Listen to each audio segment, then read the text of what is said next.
हाँ बच्चे, तो आज सिलेबस 2022 में कॉरपोरेट फाइनेंशियल रिपोर्टिंग का पेपर हो गया। और कुछ बच्चों का मेरे पास ये भी रिक्वेस्ट आया कि सर साथ साथ में एमसीक्यूज के आंसर भी बता देना। वैसे तो जब एग्ज़ाम चल रहा हो तो आंसर एमसीक्यूज के देखने का कोई बहुत एडवांटेज नहीं होता, लेकिन मन में कन्फ्यूजन भी रहता है। तो ये भी बात एक सही है कि चलो आपको पता लग गया कि आपका कौन सा सही और कौन सा गलत है। स्टिल आप कोशिश करें कि अगर आप पेपर दे रहे हैं तो वीडियो के वाइड ही करें, लेकिन बिना देखे रह नहीं पाएंगे। तो पेपर कैसा था, उसका लेवल क्या था, उसका रिव्यू जब मैं एक एक क्वेश्चन समझा दूंगा तब होगा। सबसे पहला हमारे पास है चूज द करेक्ट ऑप्शन। तो कुछ बच्चों का, और ये कंपलसरी भी है, कुछ बच्चों का ये आया कि सर क्या इसमें रीजनिंग लिखना ज़रूरी है। इसमें रीजनिंग नहीं लिखना है क्योंकि उन्होंने सिर्फ करेक्ट आंसर की बात की है। तो आपको सिर्फ करेक्ट आंसर ही बताना है, कोई रीजनिंग लिखने की आवश्यकता नहीं है। पहला क्वेश्चन है joint arrangement where parties have joint control of the arrangement and have right to the net assets of the arrangement is called.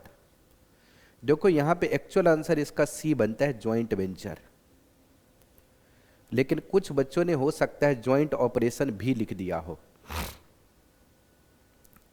Normally क्या है कि जब आपका किसी भी अरेंजमेंट पे, किसी भी स्ट्रक्चर पे ज्वाइंट कंट्रोल हो और नेट एसेट्स में राइट हो, नेट एसेट्स का मतलब होता है एसेट्स माइनस लाइबिलिटी, एक्चुअल में इन्वेस्टमेंट होता है। तो जो क्वेश्चन बनाने का ऑब्जेक्टिव है वहाँ ज्वाइंट वेंचर है। हो सकता है कुछ बच्चों ने ज्वाइंट ऑपरेशन भी लिख दिया हो, और क्या पता सजेस्टेड में भी ज्वाइंट ऑपरेशन लिख के आ जाए। लेकिन जिस तरीके से पेपर इस बार सेट किया तो मुझे लगता है कि एग्जामिनर पढ़ा लिखा है, मतलब उसने मेहनत की है पेपर सेट करने में। तो मेरे नॉलेज में इसका अप्रोप्रिएट आंसर ज्वाइंट वेंचर ही है। वैसे क्वेश्चन थोड़ा और कंप्लीट रहना चाहिए, लेकिन और कंप्लीट नहीं है। अगर सीधे एसेट और लाइबिलिटी में राइट होता तो वो ज्वाइंट ऑपरेशन हो सकता था। 4P bottom line reporting concept require an organisation to report social, environmental, economic and spiritual dimension. Answer correct C है। In India government accounting standard is issued by, मुझे लगता है ये सबका सही होगा क्योंकि ये as it is study material में क्वेश्चन है और इसमें किसी को दिक्कत भी नहीं हुई होगी। Government accounting standard advisory board. अगला क्वेश्चन है which of the following object which when objective of holding the asset does not include collection of cash flow by selling the financial asset, such financial asset are measured at amortised cost. यहाँ हो सकता है कुछ बच्चों ने FVTPL लिख दिया हो। ये कह रहा है कि हम एसेट को होल्ड करेंगे लेकिन सेल नहीं करेंगे। होल्डिंग और सेलिंग जब दोनों हमारे पास में होता है बिजनेस ऑब्जेक्टिव तो OCI क्लासीफाई होता है। सिर्फ होल्डिंग हो तो अमोर्टाइज्ड कॉस्ट और ट्रेडिंग हो तो FVTPL। तो यहाँ हो सकता है कुछ बच्चे FVTPL से कंफ्यूज हुए होंगे, ऐसा मुझे लगता है। स्टिल आपको पता ही होगा आपने क्या लिखा है। Market value added is the difference between current market value of company, current total market value of company and capital contributed by investor both shareholder and debt holder। ये लेते हैं, मतलब market value of equity and debt minus market book value of net worth, ऐसे ही करते हैं। हो सकता है कुछ बच्चे इसमें आंसर सी से कंफ्यूज हुए हों, वो उनको लगा हो कि सिर्फ शेयर से ही मार्केट वैल्यू एडिशन निकलता है। ऐसा नहीं है। आप इक्विटी शेयर, प्रेफरेंस शेयर और डिबेंचर तीनों के मार्केट वैल्यू और सारे के बुक वैल्यू कंपेयर करते हैं। तो हो सकता है इसमें इससे कोई कंफ्यूज हुआ हो। Correct answer is B. Number 6 Pearl limited changes it method of valuation of inventory from weighted average to FIFO. Weighted average और फीफो ये दोनों अलग अलग पॉलिसी है, मतलब अलग अलग मेजरमेंट है। दोनों में से अगर एक कोई आप सेलेक्ट करेंगे तो उसको हम अकाउंटिंग पॉलिसी कहते हैं। अकाउंटिंग पॉलिसी का चेंज हमेशा रेट्रोस्पेक्टिव अप्लाई होता है, इसलिए answer is C. A change in accounting policy and account it retrospectively. ये इंडेस 8 का क्वेश्चन था। नंबर 7, अब मैं सिर्फ इसका आंसर बताता जा रहा हूं आपको। यहां पे कुछ बच्चे ये कंफ्यूज हुए होंगे कि रिवैल्यूएशन रिजर्व वाला हिस्सा डेप्रीशिएशन में नहीं आएगा, लेकिन प्लांट की टोटल वैल्यू 2 लाख है और रिमेनिंग बची हुई लाइफ इसकी कितनी है। कह रहा है कि यूजफुल लाइफ 10 थी जिसमें से 4 और बची हुई है, 4 रिमेन्स ऑन द डेट। तो 2 lakh divided by 4, answer is 50,000। मैं बहुत ज़्यादा डिटेल नहीं पढ़ रहा हूँ इसमें। यहाँ पे अगर आप चेक करेंगे कि आपका आंसर कौन सा आएगा 8 का, तो 8 का आपका आंसर आ रहा है 36 लैक्स। कैसे आ रहा है? 50 में से 22 रिसर्च है तो 28 वो खर्चा प्लस 80 दोबारा खर्चा माइनस 72 का recoverable amount, 36 lakh is the answer. मैं बहुत डिटेल नहीं करा रहा हूँ, सिर्फ आपको ऑप्शन टिक करना है, तो यहाँ कुछ है नहीं। ये वाला question out of the course था, क्योंकि ये एम्प्लॉय बेनिफिट का क्वेश्चन पूछा है जो कोर्स में नहीं है, लेकिन वो कहेंगे इंटरमीडिएट में तो पढ़े थे, तो इंटरमीडिएट में पढ़े थे तो उसके हिसाब से, क्योंकि ये में इंटर ग्रुप 2 में स्टैंडर्ड, तो वहाँ पे जो आपकी वैल्यू है प्लान एसेट अकाउंट बनाएंगे तो 8 लाख इधर जाएगा, 11,40,000 इधर जाएगा सीडी में, बेनिफिट पेड जाएगा 2 लाख, कंट्रीब्यूशन दिया आपने 2,80,000, तो जो रिटर्न होगा वो बैलेंसिंग फिगर आ जाएगा आपके पास में,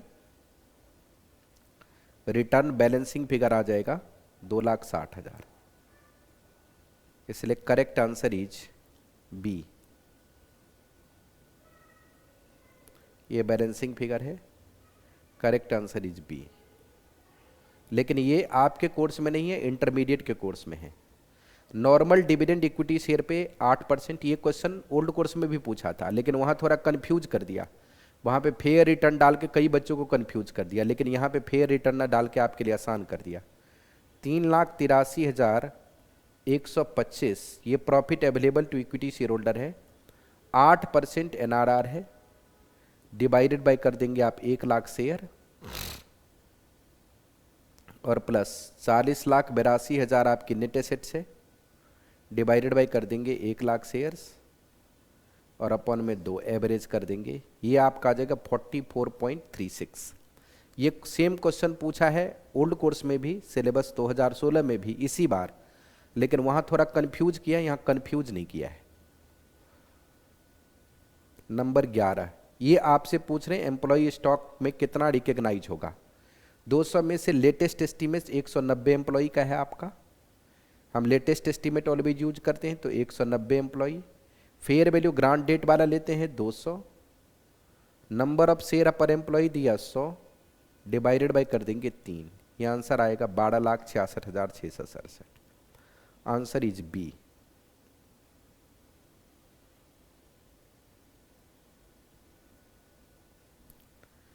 जो आपके पास में 12 है दोस्त, ये आपके पास में इक्विटी इंटरेस्ट का क्वेश्चन है। 2.5 लाख आपने इन्वेस्टमेंट किया था पहले और 1.5 लाख अभी प्रॉफिट हुआ है, 1.5 लाख में से 40,000 का डिविडेंड बट गया, तो जो 1,10,000 बच गया उसका 30% जोड़ दीजिए, आंसर बन जाएगा 283। तो 12 का आंसर बन रहा है 283, यानी आंसर इज सी। बहुत डिटेल में एनालिसिस नहीं कर रहा हूँ क्योंकि अब उतना समय नहीं लगाना है आपको, फटाफट सिर्फ आंसर समझना था।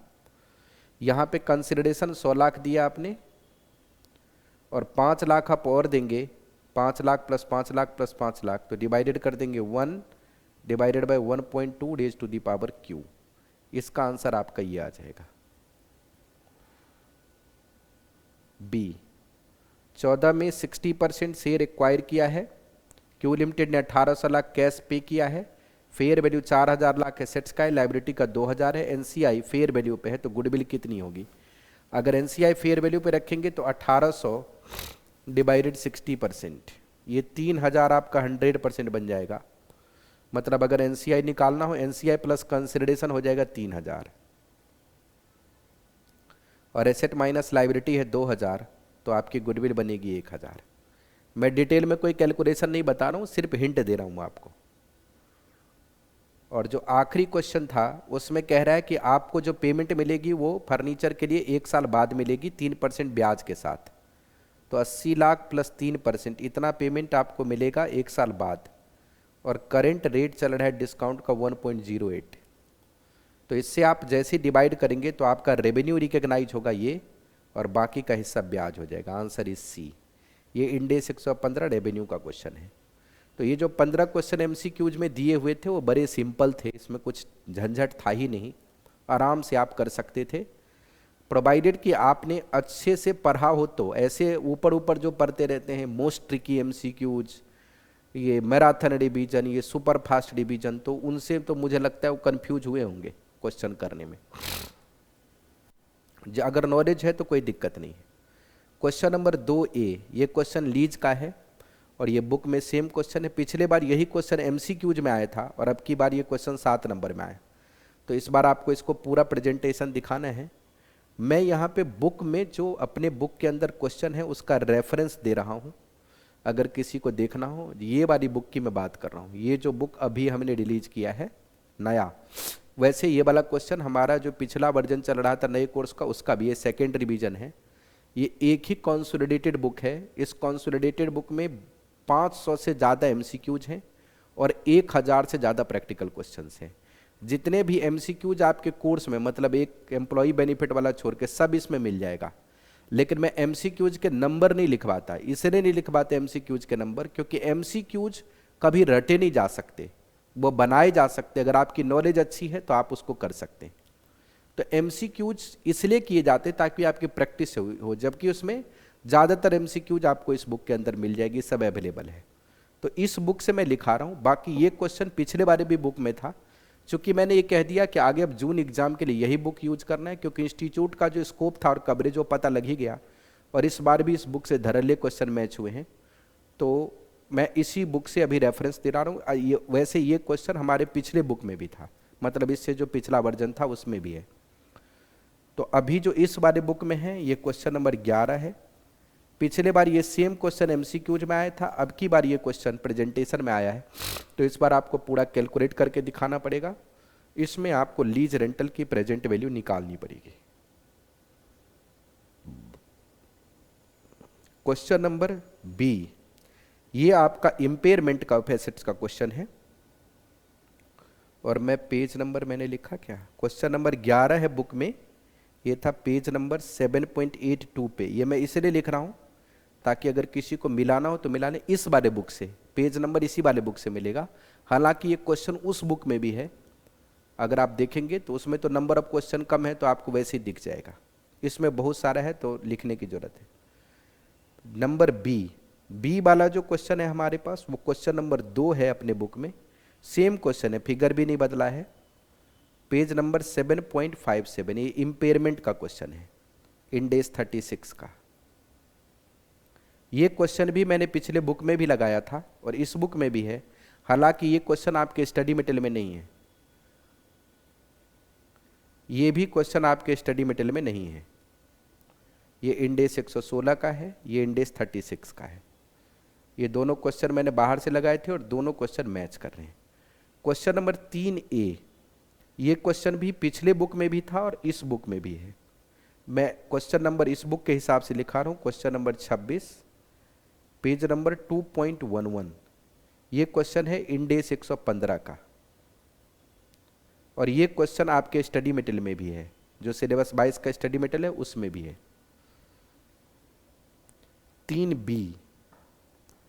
3B क्वेश्चन हमारे पास वैल्यूएशन का है। ये सेम क्वेश्चन तो मेरे बुक में नहीं है, सिमिलर क्वेश्चन है। सेम का मतलब होता है जहां पे सारे फिगर्स ऊपर जो मैं लिखा रहा हूं उसमें फिगर्स फिगर सब मैच कर जाएंगे। ये सिमिलर है, मतलब कॉन्सेप्ट मिलता जुलता है। 3B question number 25, page 11.16। वैसे ही क्वेश्चन गुडविल का प्योर पूछना नहीं चाहिए, क्योंकि जो चैप्टर इंस्टीट्यूट ने इंक्लूड किया है वो वैल्यूएशन ऑफ शेयर है, और वैल्यूएशन ऑफ शेयर के लिए जहां गुडविल की जरूरत है वो उनको पूछना चाहिए। लेकिन गुडविल और शेयर दोनों मैंने भी पढ़ा है, और भी लोग अब और भी आप कहीं भी पढ़े होंगे तो जरूर पढ़े होंगे, क्योंकि गुडविल के साथ शेयर आ ही जाता है। वैसे गुडविल कोर्स का पार्ट है नहीं, सिर्फ शेयर कोर्स का पार्ट है नए कोर्स में जब आप पढ़ेंगे तो, और शेयर के लिए जहां जहां गुडविल की जरूरत है वो पढ़ना था। स्टिल आपको पढ़ना है, क्वेश्चन बहुत आसान है, वो गुडविल वाला क्वेश्चन में दम नहीं है। क्वेश्चन नंबर 4A, ये क्वेश्चन अभी करंट बुक में क्वेश्चन नंबर 36 है, पेज नंबर 3.17 पे। ये फाइनेंशियल इंस्ट्रूमेंट का क्वेश्चन है। ये क्वेश्चन भी पिछले बुक में भी था, लेकिन ये क्वेश्चन आपके स्टडी मटेरियल में नहीं है। मैंने जरूर रखा है, आपके स्टडी मटेरियल में नहीं है, हमारे इस रिवीजन मतलब जो सेकेंड रिवीजन वाला बुक है उसमें भी है, और जो फर्स्ट रिवीजन था उसमें भी है। मतलब फर्स्ट बार जो आया था सिलेबस 22 का उसमें भी और सेकेंड बार वाले में भी। क्वेश्चन नंबर 3B, ये क्वेश्चन अभी सेकेंड मतलब ये वाला जो बुक है उसमें है, इसमें मैंने इंटरनल रिकंस्ट्रक्शन के कई सारे क्वेश्चन डाल दिए। सीए इंटरमीडिएट में एक क्वेश्चन पूछा था, वहीं से उठा के मैंने डाला। इस वाले बुक में एक क्वेश्चन है, तो अगर किसी को आंसर मिलाना है कि उनका सही हुआ या गलत हुआ है तो इससे मिला सकते हैं, क्योंकि इस बुक में क्वेश्चन भी है और सॉल्व भी है, मतलब आंसर के साथ ही है। तो अगर आप उसको मिलाना चाहें तो मिला सकते हैं। मैं क्वेश्चन नंबर और पेज नंबर लिख देता हूँ। 4B ये है क्वेश्चन नंबर 8, सेम क्वेश्चन है, डिफरेंस नहीं है, 5.61 पेज पे। सीए इंटर में पहले आया था, मुझे देख के लगा कि हो सकता आ जाए तो मैंने रख लिया था, और वो सेम क्वेश्चन इस बार पेपर में आ गया। इस वाले बुक से ये क्वेश्चन पिछले वाले बुक में इंक्लूडेड नहीं था। हालांकि जिसने इंटरनल रिकंस्ट्रक्शन के कॉन्सेप्ट्स पढ़े होंगे वो कर सकता है, लेकिन जहाँ तक क्वेश्चन इंक्लूजन की बात है तो इससे पिछले वाले वर्जन में नहीं था। फर्स्ट जो हमारा आया था इसमें है, इसमें सेम क्वेश्चन है जो अभी मैंने सबको रिकमेंड किया है, सेम क्वेश्चन है विथ फिगर्स। क्वेश्चन नंबर 5, इस क्वेश्चन को अगर मैं पेपर देता होता तो नहीं करता, क्योंकि या तो इस क्वेश्चन बनाने वाले से डिफेक्ट हुई है, भूल हुई है। बिजनेस कॉम्बिनेशन का ये क्वेश्चन है, बनाने वाले से भूल हुई है क्वेश्चन में, या फिर बनाने वाला बहुत शातिर है। अब ये बात सजेस्टेड आंसर देखने के बाद पता लगेगा। अगर बनाने वाला बहुत होशियार है, जो पेपर देख के लग रहा है कि बनाने वाले ने पढ़ा है, और इस बार के मैंने सिलेबस 16 के भी पेपर देखे और 22 के, तो मुझे देख के ऐसा लग रहा है कि जो एग्जामिनर पिछले बार तक था जुलाई 2023 तक, वो इस बार एग्जामिनर नहीं है। अगर जैसे पेपर देख के लग रहा है बनाने वाले ने पढ़ के क्वेश्चन बनाया है, क्योंकि आप किसी भी क्वेश्चन में बहुत ज़्यादा रेपिटेशन नहीं देखेंगे, कुछ एक क्वेश्चन आपको रेपिटेशन दिखेगा, फिर लगेगा कि नहीं उन्होंने खुद भी सोचा है। तो अगर क्वेश्चन उन्होंने शातिर तरीके से बनाए तब तो बेहद ही अच्छा क्वेश्चन है, नहीं अगर उनसे भूल हुई है तो डिफेक्ट माना जा सकता है। ये कह रहा है कि ये 2 कंपनी की बैलेंस शीट है 2023 में, और यहाँ पे कह रहा है जो बेल्टा लिमिटेड है उसका बीटा लिमिटेड, डेल्टा लिमिटेड का बीटा लिमिटेड में 20,000 शेयर पहले से ही है, और बीटा लिमिटेड का आप देखेंगे तो number of share 10 lakh divided by 10 1 lakh बनता है। 1 लाख में 20,000 शेयर उनके पास पहले से है, और अगर उस पे बिजनेस कॉम्बिनेशन आप लगाएंगे 1 लाख वाले शेयर्स पे 20,000 पहले से है, तो फिर ये स्टेप एक्विजिशन का क्वेश्चन बन जाएगा। क्योंकि कह रहा है Beta limited was to absorb A limited on the basis of intrinsic value of the share, the purchase consideration was to be discharge in the form of fully paid up share, a sum of sorry is owed by Beta limited to Delta limited, also included in the stock of Delta Limited 60,000 goods supplied by Delta Limited at cost plus 20%. Absorption was completed on 31/3/2023. Actually में एक question accounting standard 14 से extract किया amalgamation से, लेकिन नीचे क्या लिख दिया वो देखिए। अब आप इस 14 के हिसाब से कर नहीं सकते। You are required to prepare consolidated balance sheet of Beta after acquisition of Delta working related to fair value of share of the company, purchase consideration and number of share to be issued by Beta Limited, and amount of goodwill or gain on bargain purchase should form part of your answer. तो ये amalgamation का question है, उस question को इन्होंने as per इंडेस पूछा है। जैसे ही गेन ऑन बार्गेन दिया तो आपको पता लग जाना चाहिए एज पर इंडेस पूछा है। अगर ये इस क्वेश्चन का आंसर सही बनाएंगे, मतलब इन्होंने सोच के डाला है, तब तो समझो एग्जामिनर बहुत ही शातिर है। नहीं अगर उनसे धोखे में डाला है तो फिर इसका सजेस्टेड आंसर गलत हो सकता है। तो इस क्वेश्चन को जिसने भी किया होगा वो उसका जो भी नंबर है वो डाउट में है फिलहाल, क्योंकि ये क्वेश्चन अगर रियल है तो इसका आंसर बनाने में समय लगेगा, और अगर ये डिफेक्टिव है तो एस इंडेस में फिर ये सॉल्व नहीं होगा। अगर डिफेक्टिव एस वाले आंसर बना देंगे तो इंडेस में होगा तो जो 20,000 पहले से है उसकी हमें फेयर वैल्यू निकालनी पड़ेगी, फिर 80,000 शेयर का करंट कंसिडरेशन निकाल के फिर वैल्यू निकाल के आगे बढ़ना पड़ेगा। तो इसके सजेस्टेड का इंतजार रहेगा कि एग्जामिनर बाकी शातिर था, मतलब ताकतवर था, उसने सोच के क्वेश्चन बनाया, या फिर गलती से क्वेश्चन लग गई है। तो इसके लिए मैं अभी कुछ नहीं कह सकता, we have to wait for suggested. और अगर आप में से किसी ने ये क्वेश्चन अटेम्प्ट किया है तो आप रिस्क पे हैं। आप किस पे हैं? रिस्क पे। अगर कोई एएस वाला आंसर बना के भी आ गया होगा तो नंबर मिलेगा नहीं, क्योंकि उसमें क्लियरली लिखा है इंडेस। ऊपर से जो ऊपर बैलेंस शीट बना के दे रखा है वो भी एज पर इंडेस है, तो एएस वाला आंसर इसका बनेगा नहीं। इन डेज वाला आंसर वो कैसे करते हैं, डिफेक्ट होता है, क्या होता है। तो अगर आपने ये किया है तो आप रिस्क पे हैं। और मैं ऐसे लोगों में से नहीं हूं कि कह दूं क्वेश्चन डिफेक्टिव। क्वेश्चन डिफेक्टिव नहीं, इस क्वेश्चन का भी एज पर इन डेज आंसर बनेगा, लेकिन अगर वो एज पर इन डेज आंसर बनाते हैं तो फिर ये पता लगेगा कि एग्जामिनर ने एग्जामिनेशन का जो स्ट्रेंथ है उसको बढ़ाया है।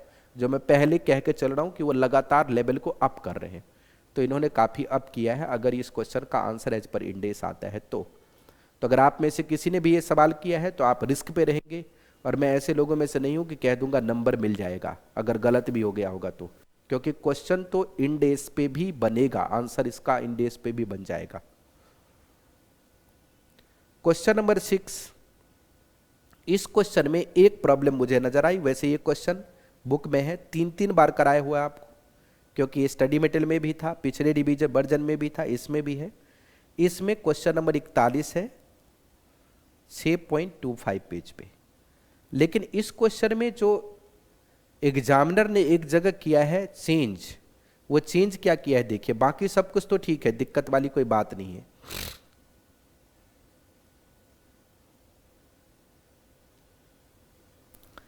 Dividend represent the dividend declared by S limited out of pre acquisition profit. H limited credited the share of dividend to P&L। अब यहां जो ये पॉइंट डाला है, क्योंकि इन डेज में प्री एक्विजिशन और पोस्ट एक्विजिशन डिविडेंड का कॉन्सेप्ट ही नहीं होता। जो स्टडी मटेरियल क्वेश्चन है उसमें ये बात लिखी नहीं है, ये बात इन्होंने जोड़ी है। तो अगर एग्जामिनर ने इसको जानबूझ करके पढ़ के जोड़ा है, तब तो वो बच्चों से टेस्ट कर रहा है कि उसे पता है या नहीं है कि इन डेज में प्री एक्विजिशन डिविडेंड का कॉन्सेप्ट नहीं होता है। नहीं, अगर एग्जामिनर बहुत ज़्यादा पढ़ा लिखा नहीं है, वो प्री एक्विजिशन डिविडेंड का ट्रीटमेंट डाल देता है, तो फिर ये आंसर गलत हो सकता है। मतलब प्री एक्विजिशन का कोई कॉन्सेप्ट इन डेज में नहीं होता, उन्होंने जानबूझ के डाला है इस पॉइंट को। ये बात सजेस्टेड से क्लैरिफाई होगा, क्योंकि स्टडी मटेरियल में ये पॉइंट है ही नहीं, यहां पे ये पॉइंट डाला है। तो मुझे ऐसा लग रहा है पेपर के सारे ओवरऑल लक्षण को देख करके कि एग्जामिनर ने कई जगहों पे आपसे कॉन्सेप्चुअल नॉलेज को टेस्ट करने के लिए भी पॉइंट डाले हैं, ताकि आप जानबूझ करके भी कंफ्यूज होते हैं या नहीं होते। सेम क्वेश्चन में ये पॉइंट डालने का क्या मतलब है? ये पॉइंट डालने का ये मतलब है कि वो ये देखना चाहते कि आपको पता है या नहीं है कि डिविडेंड का एक्चुअल कॉन्सेप्ट क्या है। लेकिन अगर सजेस्टेड में प्री एक्विजिशन डिविडेंड देता है, तब यही मानना पड़ेगा कि उनसे गलती हुई है क्वेश्चन के ड्राफ्टिंग में। नहीं, अगर ट्रीटमेंट वही रखता है तो वो आपको टेस्ट कर रहा था कि आपको नॉलेज है या नहीं। तो इस क्वेश्चन में भी कोई दिक्कत नहीं है। क्वेश्चन नंबर 7A, ये आपके स्टडी मटेरियल में नहीं है लेकिन हमारे बुक में है। इससे पिछला वाला जो वॉल्यूम था उसमें भी है और इसमें भी है। अगर आप देखना चाहेंगे तो यह है आपका क्वेश्चन नंबर 41। 7 था ना? नहीं, क्वेश्चन नंबर 41 तो वो था, 7 दूसरा है। ये है आपके पास में क्वेश्चन नंबर 8, 7A। ये क्वेश्चन नंबर 8 है, पेज नंबर है 10.11। ये वैल्यू एडेड स्टेटमेंट का क्वेश्चन है। आपके स्टडी मटेरियल में ये क्वेश्चन नहीं है, लेकिन मेरे पहले वर्जन में भी है, पहला एडिशन था उसमें भी, और इसमें तो है ही। इसमें तो कोई क्वेश्चन छूट ही नहीं सकता, इतने क्वेश्चन की कंपाइलेशन की हमने। इंटीग्रेटेड रिपोर्टिंग और इसका ऑब्जेक्टिव क्लास में तो मैंने डिक्टेट करवा ही रखा है, लेकिन क्लास का तो रेफरेंस नहीं दिया जा सकता नोट्स का कि इतने नंबर हैंड रिटन पेज पे है।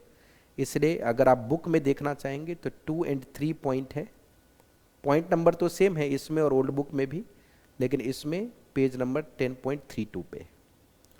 जो क्वेश्चन नंबर 8A है आपका, वो गवर्नमेंट अकाउंटिंग का है। मैंने भी government accounting question answer form में भी दिया है, और मेरे बुक में भी फर्स्ट और इस दोनों एडिशन में क्वेश्चन नंबर 8 ही है। पेज नंबर इस वाले बुक का 3.5 है। जो आपका इन्वेंट्री पे IJFRS है, उसका जो नोट है वो आपका बन जाएगा, ये है पॉइंट नंबर, मतलब क्वेश्चन नंबर 17 सब पार्ट 4 है इसका, पेज नंबर 13.2 पे है। और फिर ये क्वेश्चन बिजनेस कॉम्बिनेशन का है, इस क्वेश्चन के लिए आप क्वेश्चन नंबर 78 रेफर कर सकते हैं, पिछले बुक में भी था और इसमें भी है, और ये 5.37 है, और ये क्वेश्चन आपके स्टडी मटेरियल में भी है, मतलब सिमिलर क्वेश्चन। ये तो थ्योरी है, इसकी कोई बात नहीं। जो क्वेश्चन आपके स्टडी मटेरियल नहीं है, इसमें ये स्टडी मटेरियल में नहीं था क्वेश्चन, मैंने ये भी रखा है। ये क्वेश्चन स्टडी मटेरियल में है, एग्जाम में भी पूछा है, लेकिन इसमें जो मॉडिफिकेशन किया मैंने बता दिया। ये क्वेश्चन स्टडी मटेरियल में नहीं है। ये क्वेश्चन एज पर एएस अमालगमेशन में आया था, लेकिन एएस वाला आंसर यहाँ चलेगा नहीं, क्योंकि इंस्टीट्यूट ने बनाने वाले ने एक तो बैलेंस शीट के फॉर्मेट रिवाइज कर दिया और नीचे लिख दिया गेन ऑन बार्गेन। तो वो कह रहा है कि इसका आंसर एज पर इंडेस बनाओ, और अगर इसका आंसर एज पर इंडेस बनेगा तो टाइम कंज्यूमिंग और ट्रिकी होगा। अगर ऐसा क्वेश्चन वो पूछते हैं सजेस्टेड के बाद ही पता लगेगा। तो ये समझ लीजिए कि जो मैं कहता आ रहा हूँ कि एग्जामिनेशन का लेवल लगातार अप होता जा रहा है, तो उसी के सिलसिले में ये एक पॉइंट है। जो आपका क्वेश्चन नंबर ये था इंटरनल रिकंस्ट्रक्शन, ये मैंने बता ही दिया, ये भी आपके स्टडी मटेरियल में नहीं है। फाइनेंशियल इंस्ट्रूमेंट भी आपके स्टडी मटेरियल में नहीं है। वैल्यूएशन भी आपके स्टडी मटेरियल में नहीं है।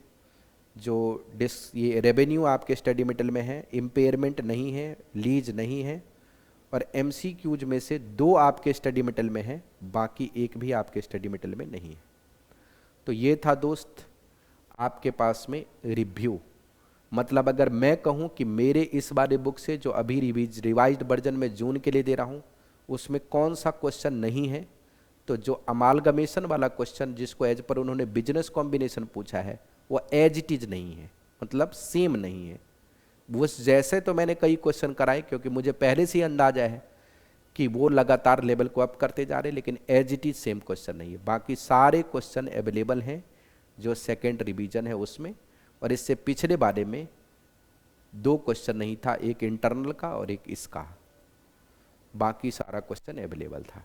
आप सबका बहुत बहुत धन्यवाद। अच्छा, अब एक बात और भी बता देंगे कि एमसीक्यूज के आंसर मैंने आपके रिक्वेस्ट पे बनाए हैं, इसको देख के ज़्यादा फ्रस्ट्रेशन और ज़्यादा परेशानी में मत आना। हाँ, ये बात ज़रूर है कि एमसीक्यूज अब यहाँ 2 नंबर का है, आपका आंसर ठीक होगा तो 2, नहीं तो 0, ये भी बात फिक्स है। जब आप मार्किंग करेंगे अपने आप, तो गलत वलत चीज़ की मार्किंग नहीं कर लेंगे। प्रोफेशनल एग्जाम में फालतू की नंबरिंग नहीं होती। आपने जो आंसर लिखा होगा उसी का नंबर मिलेगा, जो सही है वो सही है, जो गलत है गलत है, चाहे एमसीक्यूज रहे या क्वेश्चंस रहे। मैंने आपको ये भी बताया कि बिजनेस कॉम्बिनेशन और कंसोलिडेशन जो 14-14 नंबर के दोनों क्वेश्चन आए थे, उन दोनों क्वेश्चन को जिसने भी ट्राई किया है और उसने जो आंसर बनाया है, उसके आंसर का क्या होगा ये रिजल्ट में ही पता लगेगा। क्योंकि अगर वो एक्चुअल आंसर बनेगा तब तो कोई दिक्कत नहीं है, लेकिन अगर उसमें कुछ डिफेक्ट आया तो सजेस्टेड देख के पता लगेगा डिफेक्ट है या नहीं। तो उसमें से आपने कोई क्वेश्चन ट्राई किया है तो आपका आंसर एट रिस्क रहेगा। बाकी आप अपना इवैल्यूएशन कर सकते हैं। वैसे भी इस पेपर में जो भी हुआ हो, अच्छा या बुरा, आप अगले पेपर की तैयारी करते रहेंगे। हमने जून 2024 और उसके बाद के सारे एग्ज़ाम के लिए अपनी क्लासेज और बुक्स दोनों रिवाइज कर दी हैं। अब ये एक ही वॉल्यूम ला रहे हैं, 600 पेज के आसपास का है, कॉन्सोलिडेटेड है, बहुत ज़्यादा कूड़ा कचरा नहीं, इसमें स्कैनर भी बने हुए, सब कुछ है, और मैक्सिमम नंबर ऑफ क्वेश्चन है इसमें। इससे ज़्यादा क्वेश्चन की ना ज़रूरत है ना अवेलेबल है। तो आप में से अगर कोई भी हमारी क्लासेज लेना चाहते हैं तो डिटेल आपको डिस्क्रिप्शन बॉक्स में लिंक मिल जाएगा, वहाँ पे आप कांटेक्ट करके या हमारी वेबसाइट पे विजिट करके क्लास ले सकते हैं। आप सबका बहुत बहुत धन्यवाद।